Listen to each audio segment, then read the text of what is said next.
Cheers. तुरुंगात खितपत पडलेल्या त्या थेरड्या DV देशमुखच्या नावाने चीयर्स. खूप दिवसांनी आम्हाला दारू बरोबर विजयाची नशा अनुभवायला मिळाली. यापूर्वी असा आनंद आम्हाला जंगली श्वापदांची शिकार करताना मिळायचा. भैया साहेब, यावेळेस सुद्धा आपण शिकारच करतोय. फक्त ती शिकार आहे त्या DV देशमुखची. स्वतःला फार हुशार समजत होता, पण या राजेश शिर्केंनी रचलेल्या सापळ्यात कसा अलगद सापडला. आमच्या प्रत्येक गोष्टीला होणारा त्याचा विरोध पाहून आम्ही खूप अस्वस्थ झालो होतो. आमचा प्रत्येक डाव तो हाणून पाडत होता. भैया साहेब, खरं सांगायचं तर जेव्हा त्यांनी आपला पुरस्कार नाकारला ना, तेव्हाच तो आमच्या हिटलिस्टवर गेला होता. फक्त तेव्हा तुम्ही आम्हाला संयम राखायला सांगितलात ना, म्हणून तो वाचला. नाही तर आताही आमचा तुम्हाला तोच सल्ला आहे. संयम पाळा. जनावर जखमी आहे. पिंजऱ्यात नुसतं डोकावलात तरी तुमच्यावर हल्ला करेल. DV देशमुख पिंजऱ्याबाहेर पडण्यापूर्वीच अत्यंत काळजीपूर्वक आपल्याला त्याच्या मानेभोवती फास आवडायला हवा. आम्ही या बाबतीत मंगलाताईंबरोबर चर्चा करतोच आहोत. यापेक्षा वेगळं तुम्ही काही करूही शकत नाही सम्राट.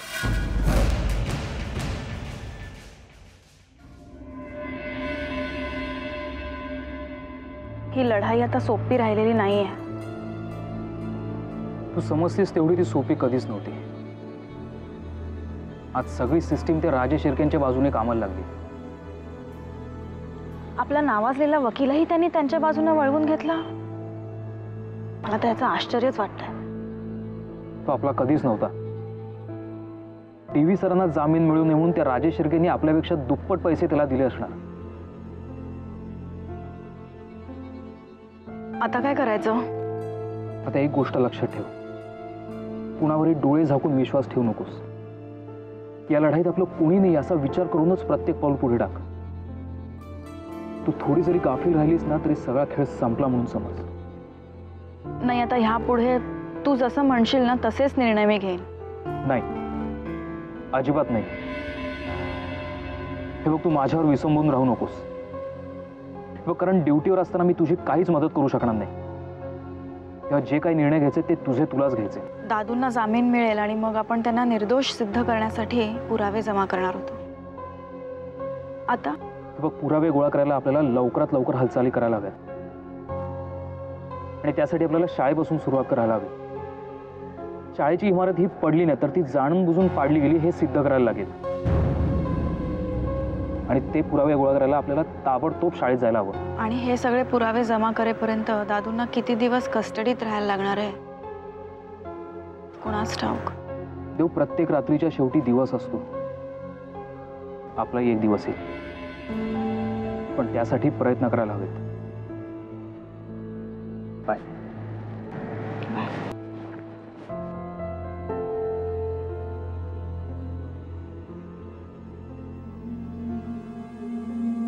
आज आपण तिघं मिळून सेलिब्रेट करूया. आज सेलिब्रेशनचा दिवस आहे. आदित्य, नकोय मला. नील भैया, आज तुम्ही दारू प्यायला नकार देताय का? आदित्य, तुझ्यासाठी हा सेलिब्रेशनचा दिवस असेल, माझ्यासाठी हा श्रद्धांजलीचा दिवस आहे. जगातल्या इमानदारीचा खून झालाय आज.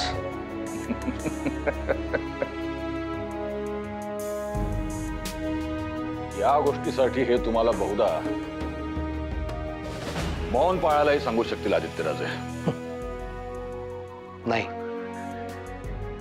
नाही, आपल्याला कळणारच नाही संपत्ती सम्राट. ज्यांचं अवघं आयुष्य कुणाचा ना कुणाचा आवाज बंद करण्यातच गेलंय त्यांना नाही कळणार मौन आणि मौनाचं महत्व. पण विक्रम, तुझ्याकडून माझ्या जरा वेगळ्या अपेक्षा होत्या. समाजासाठी लढणाऱ्या DV देशमुखांना त्रास देण्यात तुझा सहभाग असायला नको होता. व्यवहारातल्या गोष्टींना भावनेच्या पट्ट्या लावायला लागलो ना नील भैया, सगळी गणितं बदलतात.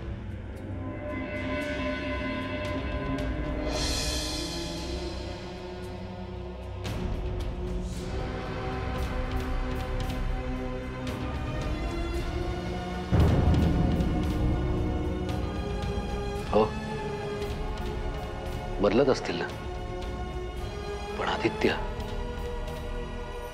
तुम्हाला हा असला व्यवहारवाद शिकवणाऱ्यांना एक गोष्ट नीट समजावून सांगा. या जन्मात केलेल्या गोष्टींचा हिशोब याच जन्मात द्यावा लागतो. मग ते स्वतःला कितीही राजे महाराजे म्हणवून घेत असले तरी त्यांची सुटका नाही. कर्मसिद्धांत चालू द्या, चालू द्या. आम्हाला फक्त या गोष्टीचं वाईट वाटतंय आदित्य, की समाजात काहीतरी बदल घडवून आणण्यासाठी जीवाचं रान करणारे डी.व्ही. देशमुख त्यांनाही त्रास देणारे आमचे सख्खे भाऊ आहेत.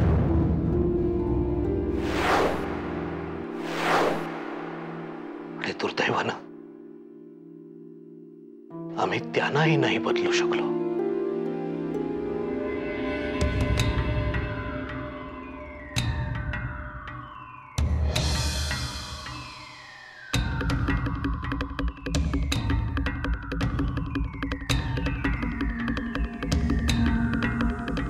Cheers, आदित्य राजे.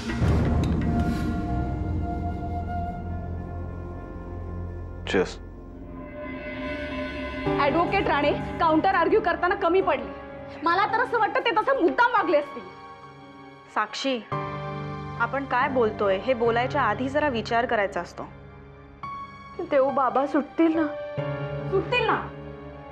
ते राणे वकील असताना का नाही सुटणार? करत नुसता. साक्षी बास. आई पहिल्या हिअरिंगच्या वेळी काही गोष्टी आपल्या विरोधात गेल्या असतील, पण दुसऱ्या हिअरिंग नंतर दादू नक्की आपल्या बरोबर असतील. देऊ, तुझं स्वप्न छान आहे, पण पुन्हा आपल्याला ते कितीला पडणार आहे?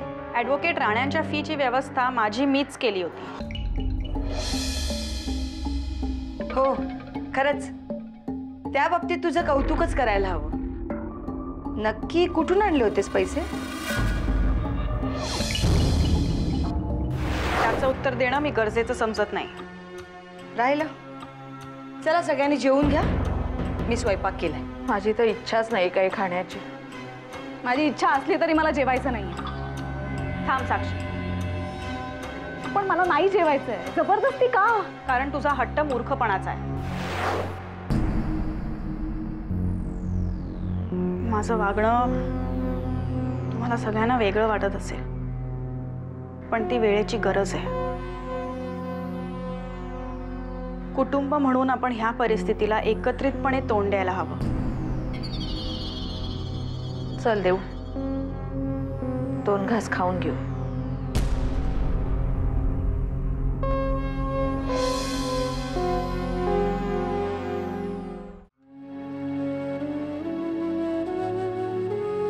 पण एक लक्षात ठेवा, या क्षणापासून राज शिर्क्यांची दुसरीही सून मेली असंच आम्ही समजू.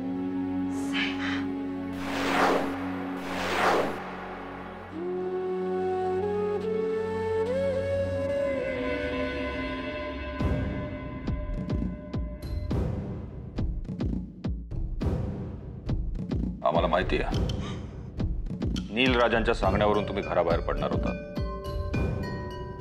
पण परत फिरण्याचा निर्णय स्वतः घेतला म्हणून आज इथं आहात. पुन्हा असा विचार जरी केलात तर इथं राहण्याचं स्वातंत्र्य गमावून बसाल. गमावून बसायला आम्हाला स्वातंत्र्य होतं कधी? तुमच्या स्वातंत्र्याबद्दलच्या भिकार कल्पना जाणून घेण्यात आम्हाला जराही स्वारस्य नाही. आणि स्वातंत्र्याला सुद्धा मर्यादा असतात. या मर्यादांचं भान ठेवा, म्हणजे तुमचं जगणं सोपं होईल.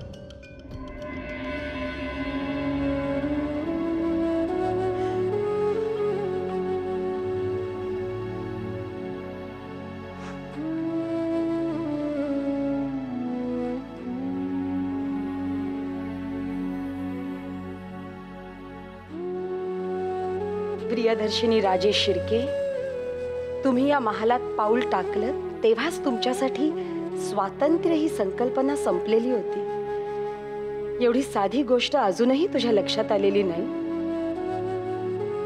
तू भित्री आहेस, भ्याड आहेस, म्हणून तर आज तुझ्या लाडक्या DV सरांना तुझी गरज असताना कुठल्या पारतंत्र्याच्या ओढीनं परत दारातून मागे फिरलीस आणि आता कुठल्या स्वातंत्र्याच्या गप्पा मारतीयस? पुरती हरलीयस तू. काही करू शकत नाहीस, काही करू शकत नाहीस.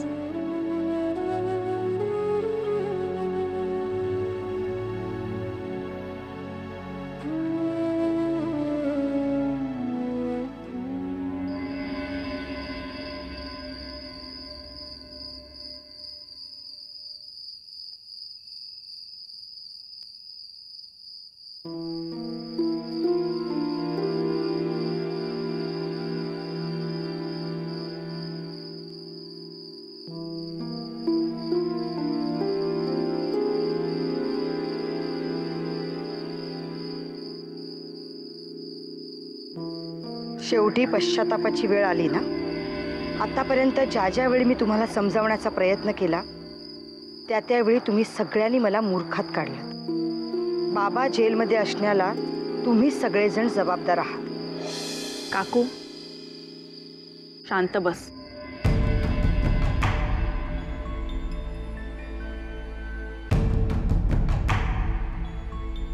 माझं ऐक. ते राजे शिर्के खूप खतरनाक आहेत. आयुष्यभर ते बाबांना जेलमध्ये सडवतील. अजूनही वेळ गेलेली नाही. बाबांच्या वतीने तू त्यांची माफी माग. मग बघ 2 दिवसात बाबा जेलच्या बाहेर येतील. माफी मागायला दादूंनी काय चुकीचं केलं सांग.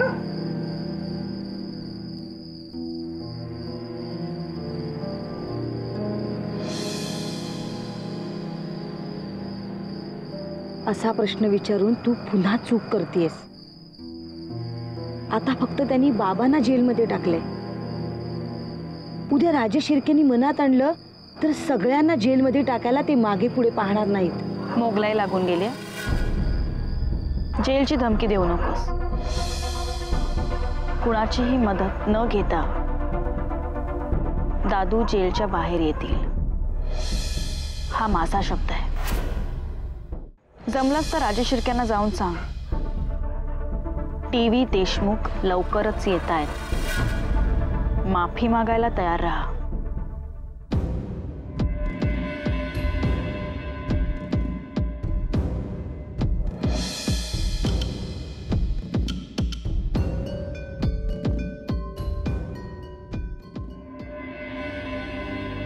मकरन, काय ग? अरे हे बघ बाबांच्या आणि देवच्या नावाने पत्र आली आहेत. बघू. पत्र? अगं ठीक आहे, पोस्टाने नाही आलेलं दिसत आहे. अरे कुरिअरवाला देऊन गेला. नेहमीचा नव्हता आणि तो. शाळेतून पत्र?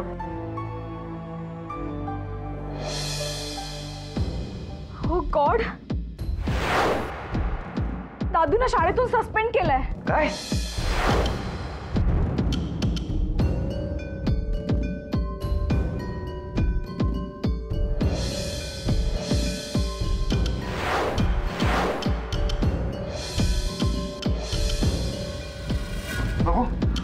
अरे देवा, किती कृतज्ञ आहेत ही माणसं. आधी दादूंच्या मेहरबानीवर जगले आणि आता त्या राजे शिर्केच्या तुकड्यावर.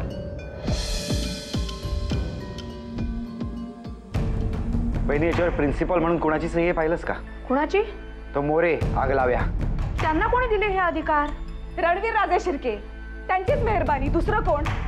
स्वाभिमान विकून खाल्लाय त्यांनी. ते बघ ना, शाळा सुद्धा शिफ्ट केली आहे त्यांनी दुसऱ्या ठिकाणी. मकरन, हे दुसरं पत्र बघ ना कोणाचं आहे. हो. तर हे आणखीन काय आहे कोणास ठाऊक.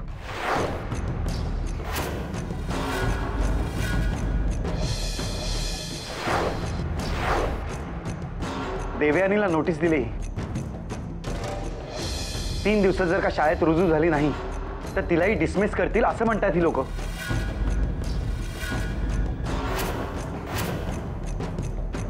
देव. बहिणी, आई, बहिणी, काय होतं तुला? आई. मकरन, असं कसं झालं रे? व्हायचं तेच झालंय. आता तरी रणवीर राजशिर्केंचे पाय धरा, नाहीतर सिग्नलला हातात कटोरा घेऊन उभे राहा आणि मलाही तुमच्या बरोबर उभं करा. माझ्या या नवऱ्याने जे दिवे लावले त्याची फळं भोगतोय आम्ही तुमच्या बरोबरच. विलाशा, तू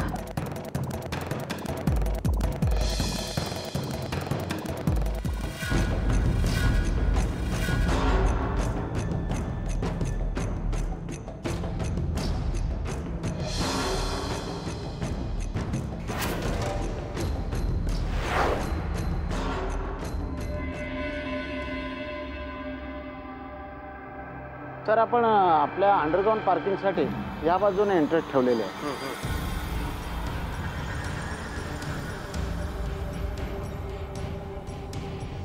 राजे,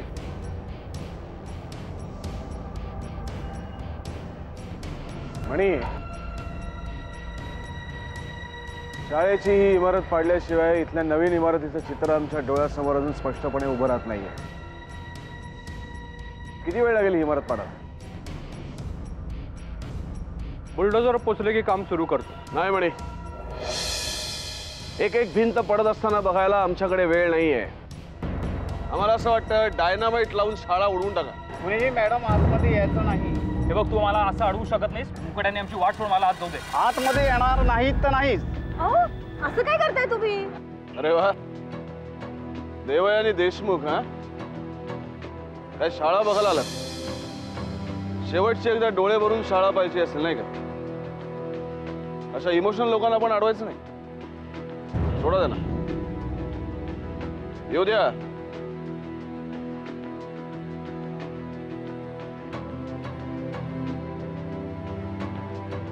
काय चाललं कुठे?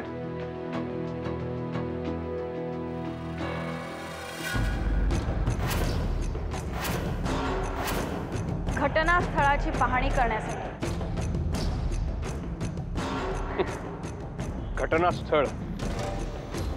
घटना घडून इतके दिवस झाल्यावर त्या जागेला घटनास्थळ म्हणत नाहीत याची साधी कल्पनाही तुम्हाला नसावी इन्स्पेक्टर साहेब. कमाल वाटते.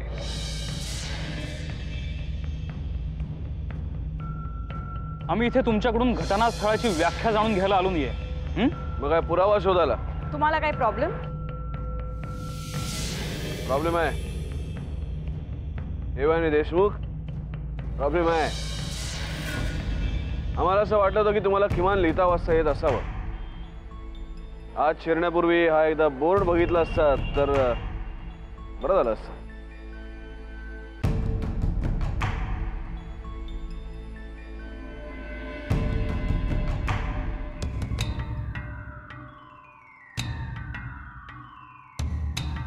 बोर्डावर अशा 4 ओळी लिहून जागेचं स्वरूप बदललं असतं तर राजे शिर्क्यांच्या महालाबाहेर मीच हजारो बोर्ड लावले असते.